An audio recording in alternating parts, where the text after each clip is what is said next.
though. So what's up? You went to the Craig's house? We couldn't find Devo. Yeah. We couldn't find Devo. Hey, tell Devin, man, pull up, man. Y'all want me to fight Devin, right? Devin, what you on, man? So-called Devo. I never heard Devo running from nobody. What else? I never heard Devo running from nobody. What else? Hey, Bill, stand on your word.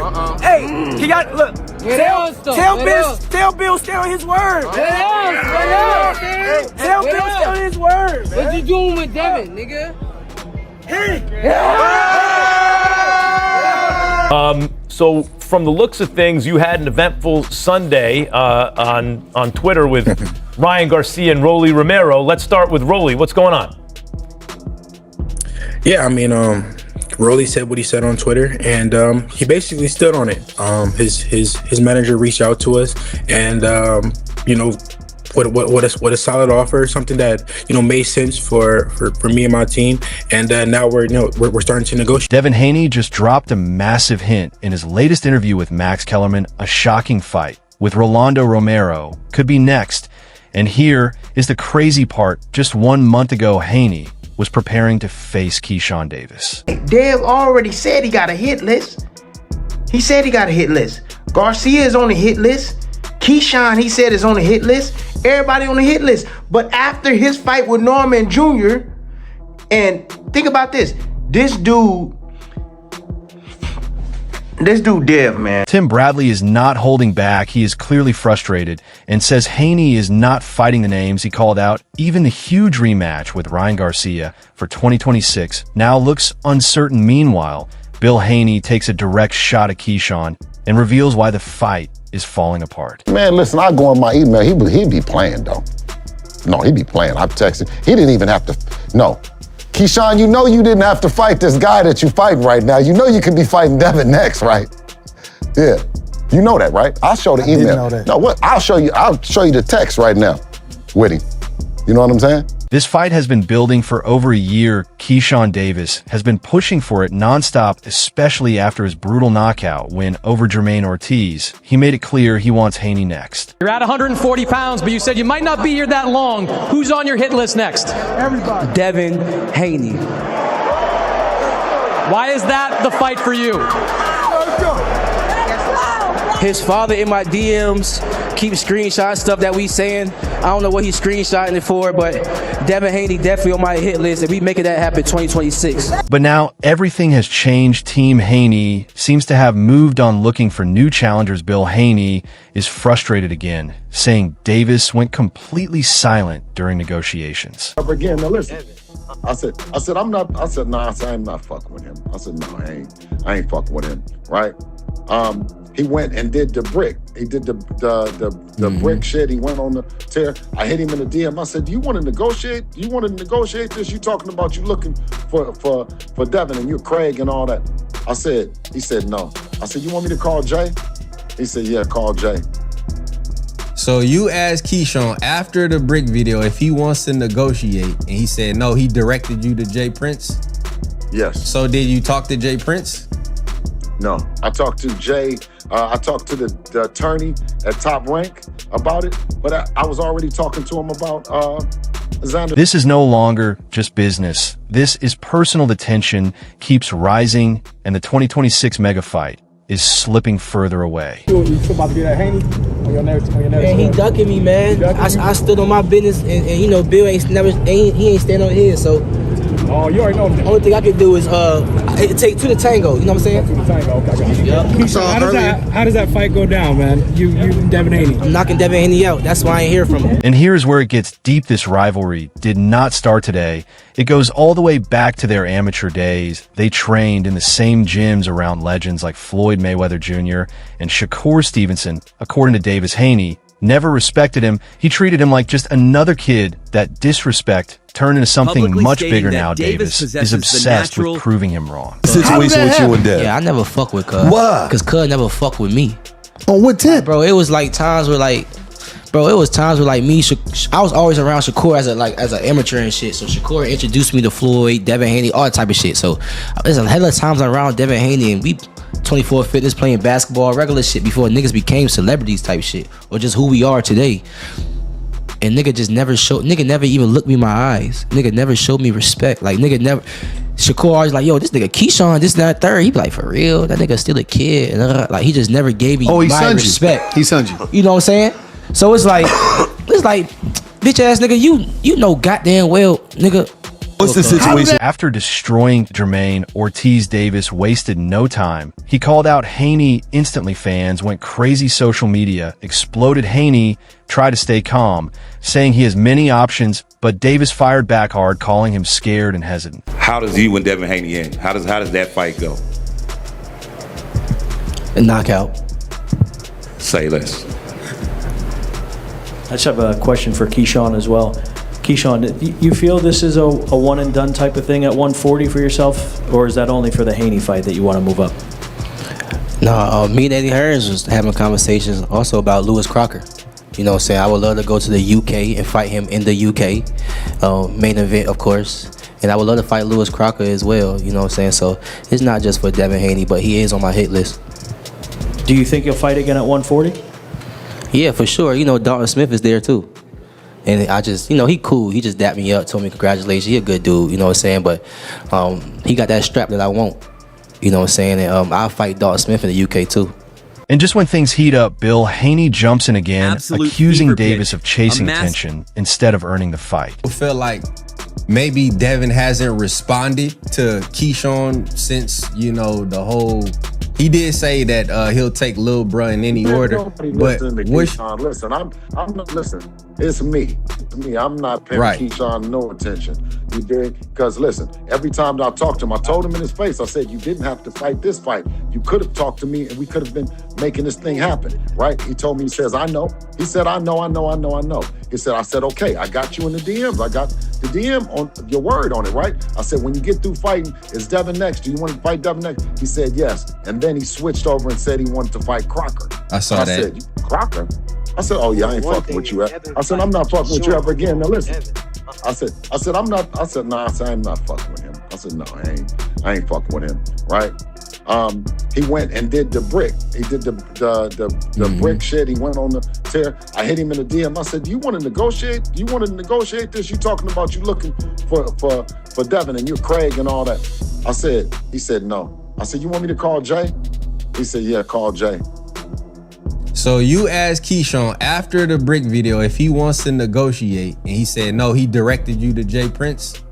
Yes. So did you talk to Jay Prince? No, I talked to Jay. I talked to the attorney at Top Rank about it, but I was already talking to him about Xander Zayas. So are you not? So are you not entertaining the Keyshawn fight at all now? Is that what you're saying? No. Okay. So right now the priority is who? In what order? In your mind? I believe that the first priority comes with the redemption match, right? The ultimate grudge match. Two guys having both belts, unification fight, fight that the people are saying that Ryan is at his best. That's the low-hanging fruit. But of course, you know, all respect to Xander Zayas and that team who we've been talking, you know what I mean, about making this fight happen. But Davis did not back down. He went even more personal, talking about money deals and dragging the Rolando Romero situation right into the spottle. Yeah, you know what I'm saying? I feel I really like that idea. I feel like when I stop Devin Haney, Devin Haney won't give you the props of I'm just keeping it a stack with you. Go ahead. Devin Haney will not mean as much as a win over those other two names. I don't want to keep saying their names because we're not focused. We on talking about stopping him though. Yeah, but if that's you a different story. Yeah, Ryan almost stopped him. Almost. But you'll be fighting him after somebody damaged him. That's different. Didn't he just have one of his greatest performances? I know, but there's some damage there. We saw Roy Jones. We saw the best of them. After that damage is a different fighter. You know this. Come on, this is boxing. Okay, let's talk about. Now, let's talk about the two. The two. Okay, let's talk about the other dude. Yes. Right. Let's talk about the other dude because you know I'm not fighting Shakur. Let's talk about the other dude. All right. He don't want to fight me, bro. Bro was about tall as that damn desk right there. All right, talk to the camera, because he's going to be watching this. What would you say to him? Bro, you all right. I was cool with you till you like said like a mental health joke about me. So I don't really respect you for real. But you could fight, bro.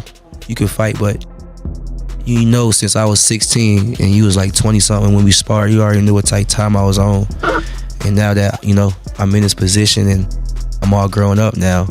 Now is chaos. This is no longer fighter versus fighter. This is family versus family. Both sides blaming each other for why the fight is not happening. Call out. You were smooth, calm. I want Devin Haney. Is there any history that we don't know about? Nah, I don't really have a history with Devin, but it's weird because I do got more history with Bill. Bill, when I was like coming up in the game, Bill always used to be like, oh, the business, man. Like he showed me amazing love. And Devin Haney was just the one that just act like he couldn't see me, which I knew like, oh, you probably scared of me. Oh, you probably got something to her. I don't know what it was. But I never seen Bill show me so much love and Devin didn't. Like it was always like the same thing, but when it came to me, it was different. But now that is weird because now it's like, damn. Like, I'm gonna be totally honest. Like, one time on Twitter, like back in, just like a little personal, but like, he called me B-word one time on Twitter. And I'm like, you grown as hell. Why you even coming at a kid like that? But I'm like, all right, but I respect you differently now, you know? And ever since then, I just looked at them differently. Like, okay, bet. When I get myself in a real opportunity, I'm gunning for y'all. Super gunning for y'all. And when I see him at the weigh-ins, I don't remember back then. I just remember him saying that. Right. But I seen him at the weigh-ins for MSG. Right. I seen Bill. I walked up to Bill because we was DMing each other. Right. I walked up to Bill. I said what I said, and he told me to stand on it. And I said, after I knock Jermaine out, we gonna fight, right? Yeah. I said that purposely because I'm the same person that was telling Jay Prince, after I knock Jermaine out, they not gonna wanna fight me. They gonna be like, nah. So I said that purposely to him. After I knocked Jermaine out, you gonna fight me, right? He said Devin. I said that he said it to Bill. Okay. He said, yeah, be a man of your word and stay on it. Yeah, he did say that. Why I ain't get no call out? Why I ain't get we ain't reaching out? And I know what's going on in real time too. They really don't want to fight me, bro. Which I understand. If I was in another man position, see. Then comes a huge twist. Bradley steps in with a shocking take. He believes Davis has everything needed to beat Haney, the skills, the power, and the pressure. It's choppy in others, you know, and I noticed that, again, everything he does, every punch he throws, you know, he's trying to create some sort of interference, period. Just trying to just create some sort of disruption, you know. Even if he jabs and miss, right, and his opposition is close to him and they have an opportunity to hit him, he's quick to recover, right? And he might grab your head or, you know, grab your arms, you know, and don't tie you up and don't allow you to use or catch him out of position. You know, Keyshawn, you know, inside, if you slow down the tape, just do me a favor, watch one of his fights and slow it down, man. You'll be amazed at what you see. It's the small little subtle things that many people don't see that's attached to his game that makes him so damn dangerous. And, you know, yesterday I was talking about balance and getting a guy off balance. Keyshawn, he gets his fighters off balance, but just in a different way, you know, more with physical controls, you know, on the inside, you know, roughing guys up, or, you know, maybe even putting his hand in their face and pushing up on their neck, or, you know, bending down, you know, getting his arm around and you know, getting an underhook under their neck and basically in a headlock, you know, anything to disrupt any signal or anything. That statement shook the boxing world, and Davis doubled down, saying the fight would be easy. He claims Haney has no real knockout power and weak defense. And now, with Bradley backing him, that threat feels very real. He ain't trying to fight, and now he's switching and shifting his attention to the former WBA super featherweight world champion, star boxer, Lamont Rose Jr. So Keyshawn is stating that Devin ain't trying to fight, right? Now, ironically enough, Lamont Rose, this is a good fight. I like this fight. I like the idea of it. Lamont is 25 wins, 1 loss, 3 draws, 10 wins by way of knockout. Lamont Roach is in his last 2 fights, he has draws. Isaac Pitbull Cruz, Gervonta Tank Davis. His last 2 fights ended in draws. Lamont Roach and Keyshawn is a very good fight. I like the idea. Lamont Roach, he responded. He said, "This the energy I like. Let's make it happen." Isaac Cruz is ducking the rematch with Lamont Roach. It's a good fight. Just when the hype hit its peak, everything stopped. The World Boxing Organization shut it down, and the reason is Shocking Davis has not even registered for the 147 division. He is still officially at 140 now. Fans are asking, was this all just hype? Critics say Davis has a pattern calling out big names, then switching to easier fights. Credit to Devin for fighting Loma. You know what I'm saying? He has been calling everybody out. He fought Ryan. You talking about the guy that fought Loma, that fought Jermaine Ortiz, had a good fight with him? That's what you talking about? No, I'm saying it's still Lomachenko. It's still You Loma, talking about though. the guy that fought Jermaine Ortiz and had a good fight with him? That's what you talking about? Yes, brother. Round by round? Actually, in the beginning of the fight, he was losing? That's what you talking about? Would you admit Okay, this? cool. He fought Loma. But I'm crazy out here saying I'm really better than these guys, No, though. I'm not saying you're not, but listen. Can you admit that Loma was one of the best fighters in the world? In the moment, 2 yes. Olympic gold medals. There you go, So he bro. still was. He ain't better than me, though. That's what's going on in your head. I get what you're saying. He's not me, gang. I'm talking about when he fought him. You weren't around. You weren't in that. I was around. Nah. No, but you can't weren't in a position We to can't fight say at that Devin point. ducking. We can't say Devin ducking. Okay, I can't say it. because he's already has a track record of fighting those fights. That's it. He's fighting Ryan, Bro, Loma. let me break something down to you. Norris. And all respect to you, Devin, because y'all are great businessmen over there. But bro, they know exactly what they're doing. The reason why they try to go up and get another champion at 54, right? You better choose Xander. You better choose Xander. Like, they know how to pick them, gang. Think about me. Let's talk about my track history. I didn't have to fight Limos. Tyring had a whole nother opponent on the table. I fought Limos. I chose Limos. I didn't have to fight De Los Santos. I chose De Los Santos. These guys out here really choosing fighters that they really know they can beat. I can beat everybody, so I'm choosing anybody. That's the difference. Y'all need to wake up, bro. I'm really out here trying to fight any and everybody, bro. No cap, they can't. Nobody beat me. The drama keeps growing. Davis posts a mysterious photo with Eddie Hearn and Frank Smith caption, says, "Let's show the world." And now everyone is guessing, is he setting up a massive deal with Haney or building hype for someone else?